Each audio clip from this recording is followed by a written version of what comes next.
Hi, my name is Teresa Flowers. I am a local Portland photographer artist, and I'm going live. Okay. I'm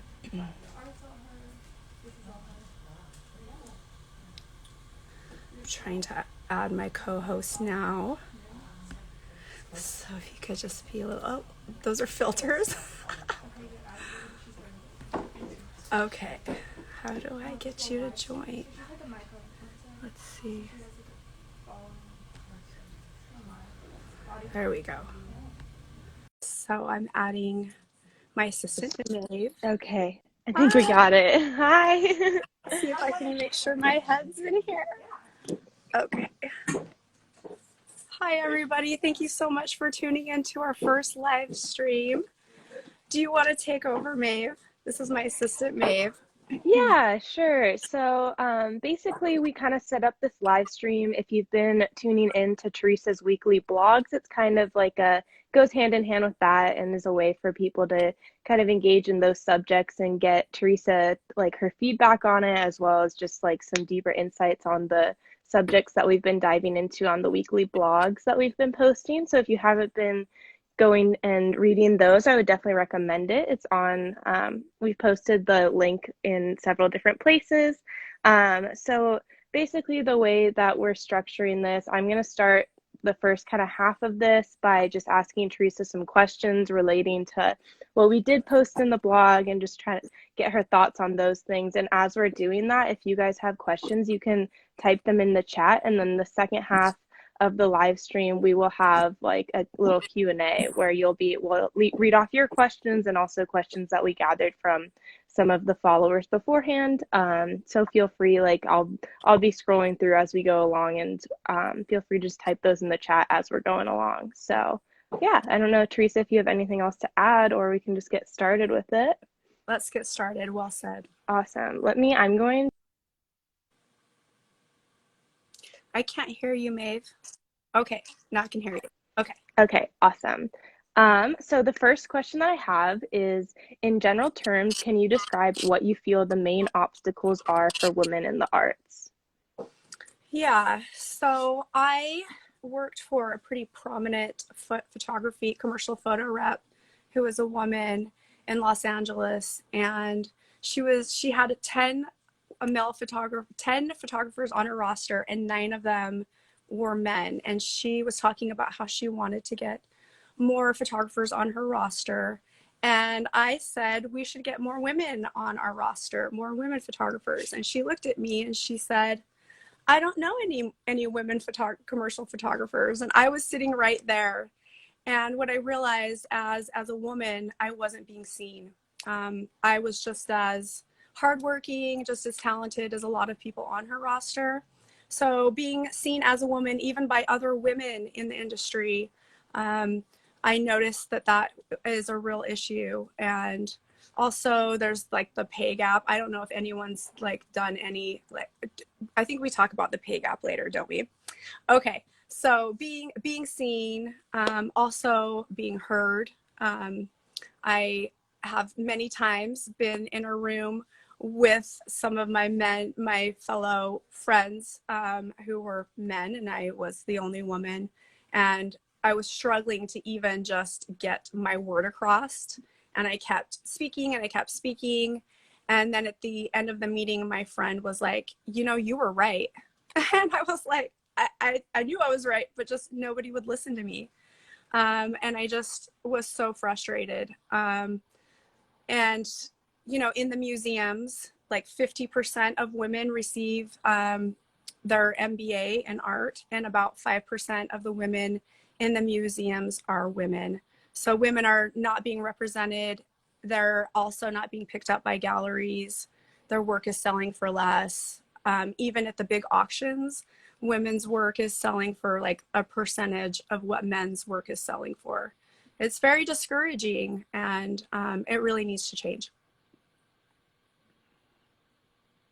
Awesome. That was a great answer. And so you kind of started to touch on this, but I did find, I researched it a little bit, and several studies have found that there's a pretty prominent gender pay gap in the arts. And I was wondering if you feel like the gender pay gap impacts the value that you see in your own work.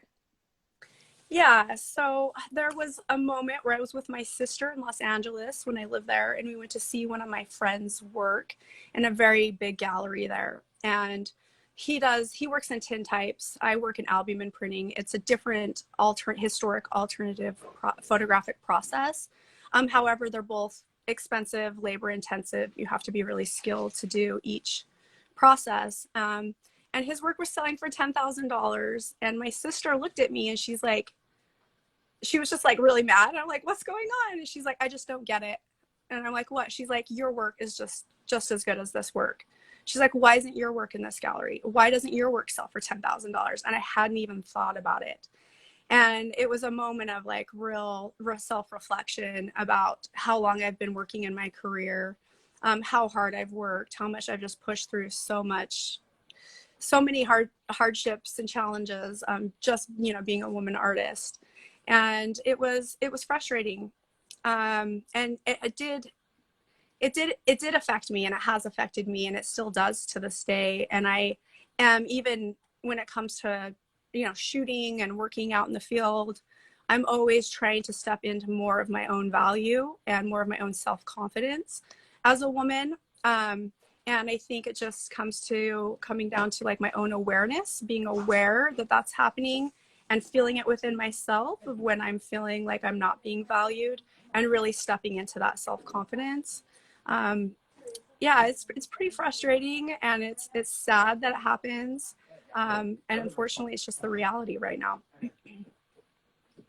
Great. And with that kind of in mind, in what ways do you think that we can start to close the gender pay gap, and who do you feel is responsible for that? I feel like everyone really needs to step into a new way of thinking about these things. People who are hiring women, people who are buying art from female artists, gallery owners, people who are like photo reps, everyone in the industry, including, the women out there, not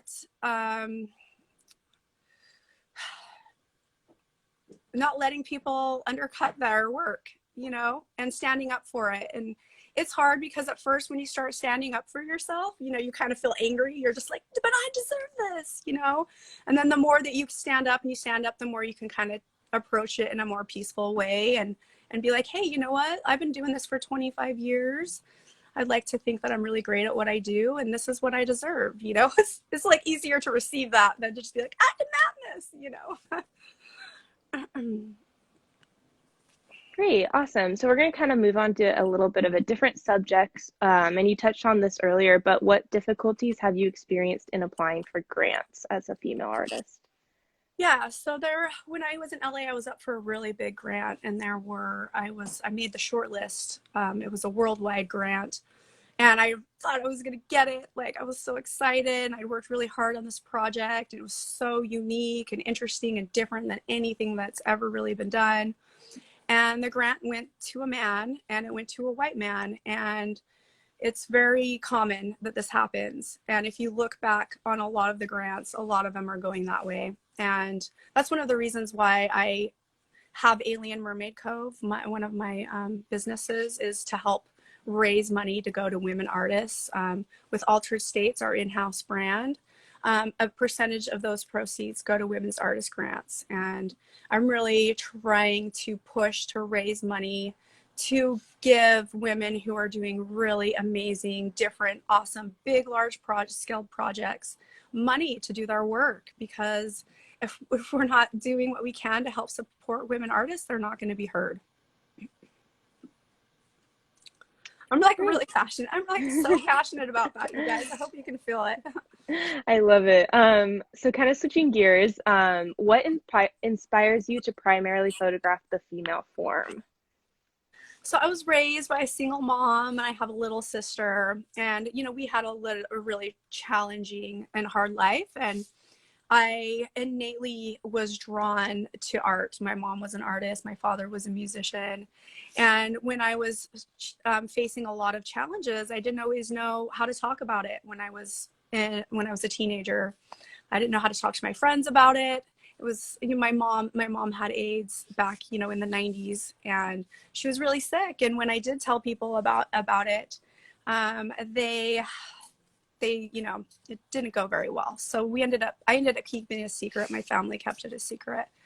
And so I would photograph my mom going through all the things that she was going through, her life and her death, living with AIDS. And then I would work with my sister, because, you know, she was there. She was around, and we grew up dancing and expressing ourselves with our body. We were in drill team, and I did cheerleading. And so it just felt natural to photograph my sister and my mom. And I started photographing myself. I would go out into like a canyon, and I would dance and photograph myself. And instead of using words to explain what I was going through, I would use my art. And over the years, I would just kept cultivating friendships, collaborations in my community. People were drawn to reaching out to me to work with me. And a lot of them were women. I do work with men.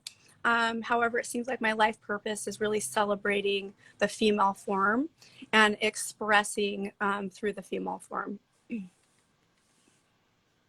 Great. And what are the main challenges or misconceptions that you have encountered while you're photographing the female form? Well, I mean, you know, being naked outside can be, you know, quite surprising. It's actually quite stimulating and exciting, and it just feels so nice just to be like surrounded by natural beauty. And, you know, waiting for the moment where you can like be naked in specific places like a park, or, you know, depending on where you're shooting, since I do like to shoot outdoors a lot. So, you know, finding the right timing, getting the right people, and then, you know, uh, the sexualization of the female form has been something that has been, you know, a challenge. And excuse me, I like to believe that my work is very empowering and celebrating, you know, but there are those moments where you realize that that's not the only thing that people see, and that the only viewers that are seeing your work.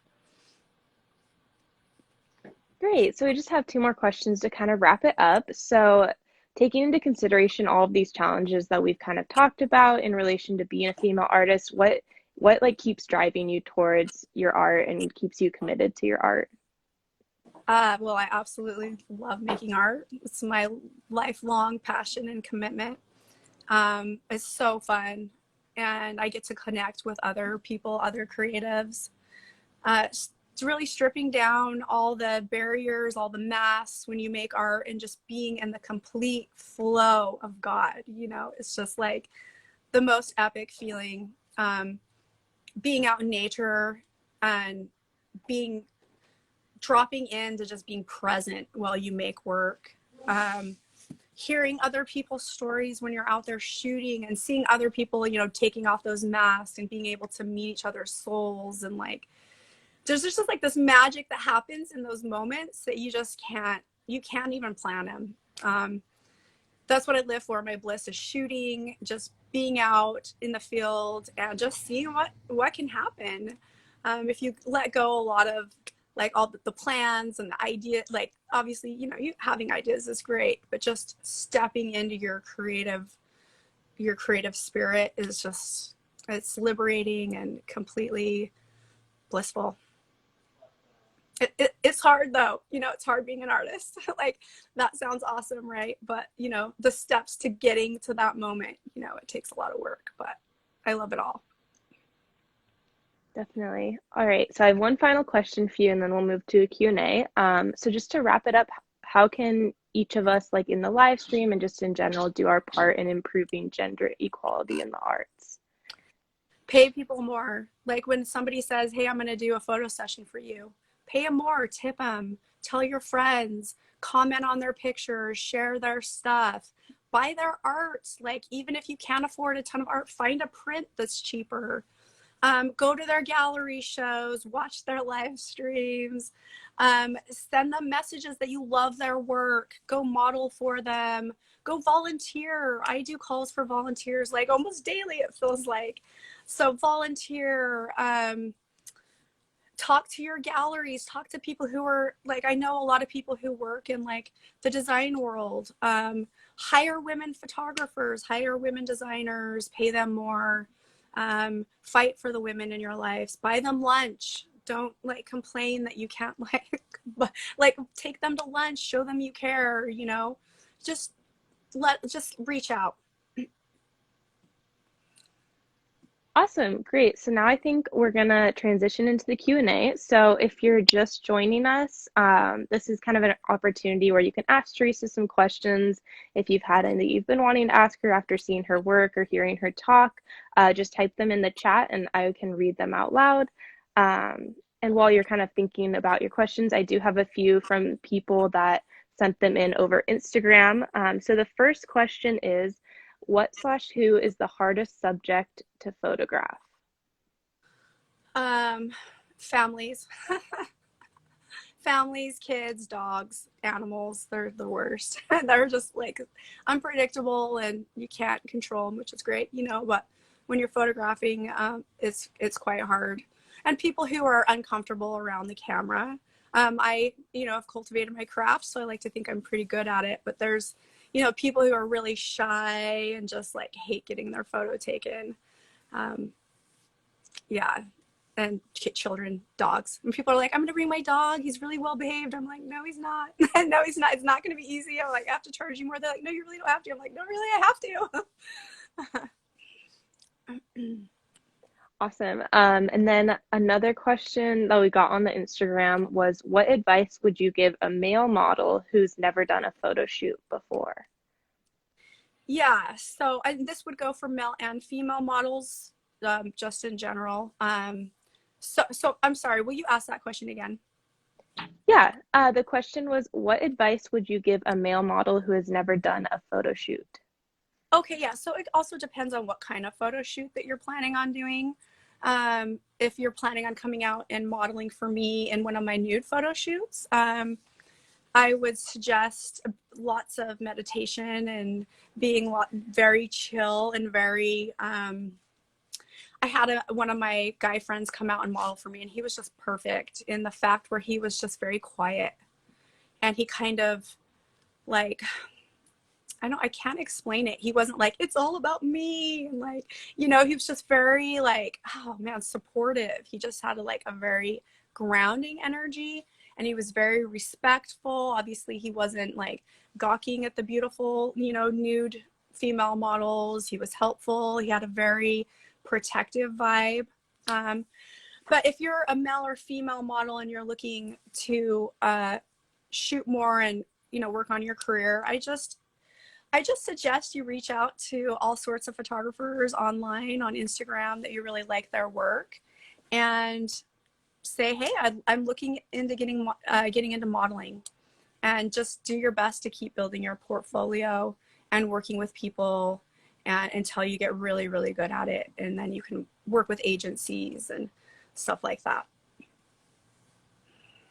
Awesome. Well, if you guys have any questions, keep putting them in the chat, but I'll just keep going for the ones we got on Instagram. The next question is, what advice do you have for a young female artist who is just starting their career? Okay, that's a big one. I would find your mentors, go to school. You know, you really are not an artist without skills. You know, you have to learn the skills, you have to learn your craft, you have to cultivate your craft, and know that it takes time.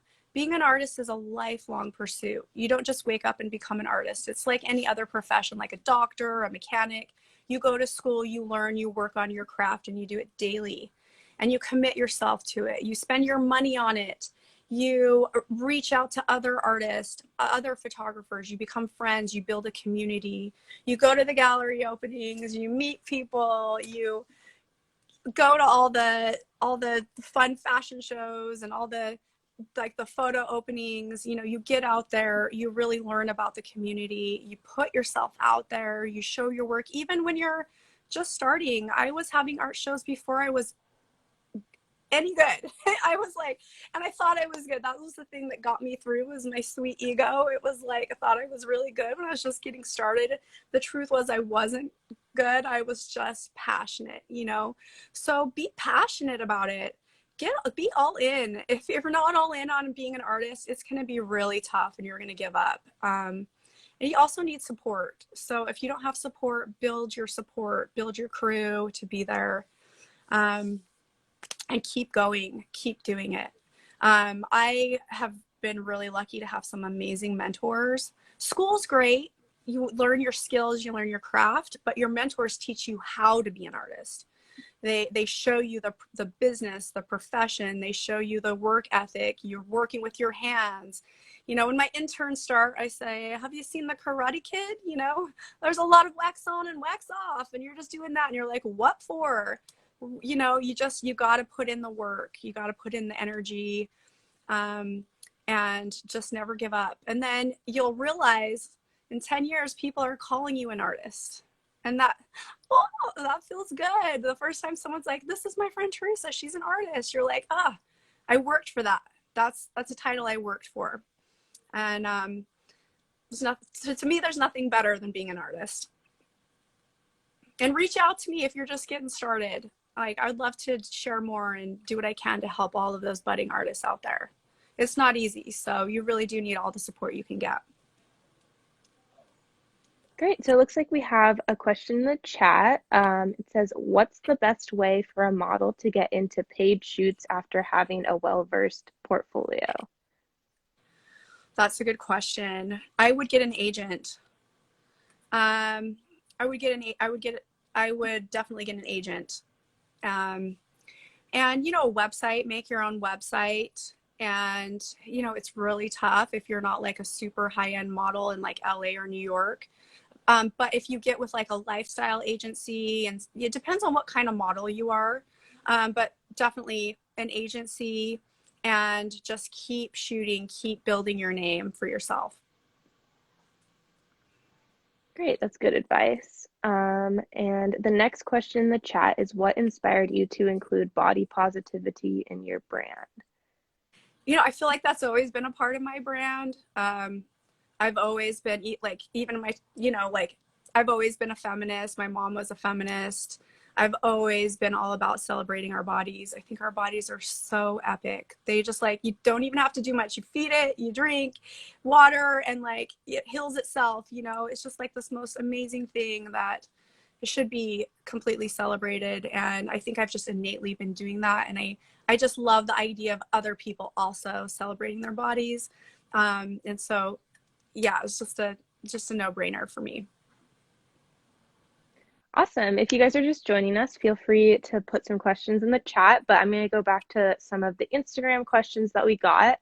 The next question is, have there been any moments in your career when you felt like quitting, and how did you overcome these feelings? Oh man, so often. It's so rough.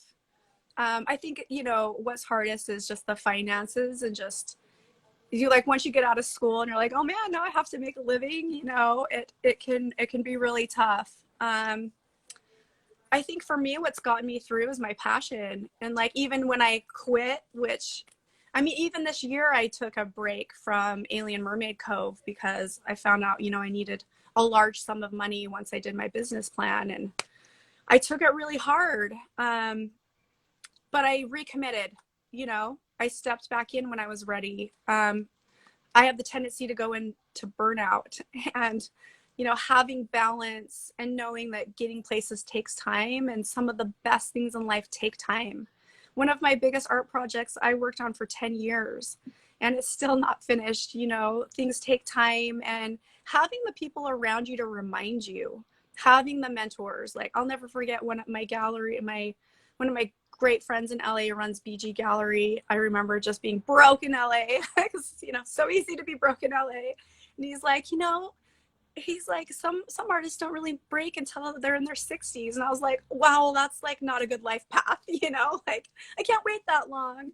um so, you know, just having people just to remind you your time's coming, and when you're feeling down, just be like, you're good at what you do.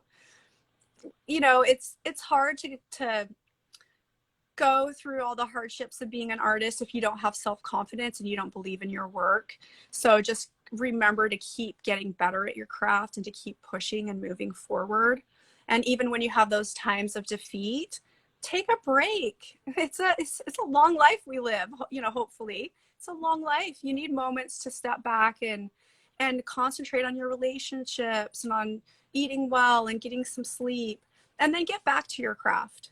And then having your mentors to look up to and be like, yeah, you know, I took a, you know, a 5 year break. I remember somebody telling me that in their 20s that they took a 5 year break, and I was like, no way, I will never do that. You know, it's just because I was so committed, but you know, it led to burnout. So um yeah, just keep moving forward, take your time, there's no hurries, and have your buds around to pick you up when you're feeling, you know, when you're feeling down. I can't tell you how many times like I'll just have a bummer day and someone just on Instagram will be like, I love your work. And you're like, oh, someone cares, you know? So yeah, you just gotta keep getting back on the horse. Great. Okay, we have another question from the chat. It says, any apps slash tips that help you plan your shoots and live? Yeah, so I wish I could tell you there was an app. That's a great idea.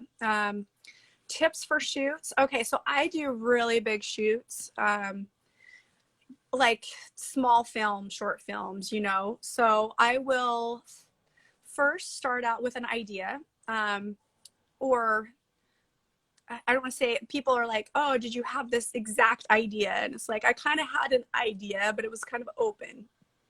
And excuse me. And so I start looking for models. I like to reach out to my models on Instagram. I like to also, like, a lot of my friends are models. You know, I just happen to surround myself with a lot of really amazing, talented, creative, and beautiful people. And I will do like a shout out, like, I will do a call for castings. I will reach out. I will send messages, and I will try to get my models that way. I will also do a call for volunteers that way, because when you're doing like, you know, large scale photo shoots, you need help. I mean, from like helping carry stuff to like holding reflectors, make sure the models get their robes, to all sorts of stuff. I love to have lists of all the things that we need for the shoots before we go, and make sure they're, you know, checked. Make sure everything's like, of course, you need your battery charged and all the like logistical things of shooting. Um, and I also like to set up some support for me before we shoot, like intentions about the shoot when I'm working with models. And I get really, I get in an interesting headspace before I shoot, where I'm very, the thing about photography is you have to be creative and I have to be technical. And that takes a lot of brain power. And when I have people like talking to me and try, it's funny because like I don't want people to talk to me before we shoot and while we're shooting, because it throws me off. I'd rather people save questions and save things for after. You know, obviously depending on what it is, like if it's a like a great idea that, you know, they're adding, you know, obviously let me know. But I try to set up that kind of support before the shoot and let people know, hey, don't really talk to me unless I talk to you. Like, I know that sounds kind of bitchy, like, but just so you know, I get in this headspace where I really need to focus, you know, and then people are like, oh, I get you, you know, because I think at first people are like, she's so weird to work with, or she's kind of, you know, the B word or whatever. It's just like, no, I'm actually not those things. I'm just trying to like make sure we get the shot while like literally the team of 20 people are here. It's a lot of pressure. So setting up like that kind of support that you need to get the shot. You know, there's some quick tips. I could go on and on on that. I do have workshops and stuff where I go into complete detail of all that. But that's a really fun, great question. Great. Well, I think that's pretty much our time. So unless you have anything else you want to say, or we have any other questions, I think we might be able to wrap it up. Yeah, thank you so much, everybody, for tuning in and listening and asking your questions. It feels really good to connect with you all. I do get like pretty nervous going live, but I appreciate y'all making me feel comfortable. Thank you to Maeve, my assistant, who's gone above and beyond with her position and just really helps support me every day. So thank you, darling, for being so awesome. Oh, thank you. And all the people who have bought my work, sent me messages, leave me comments, come into the shop, have been my bud, my lifelong buds. Whew. You guys are my family. You guys are awesome. Thank you for caring about what I do. I really, really appreciate it. All right. Awesome. Bye, you guys. Thanks for tuning Bye, in. thank you.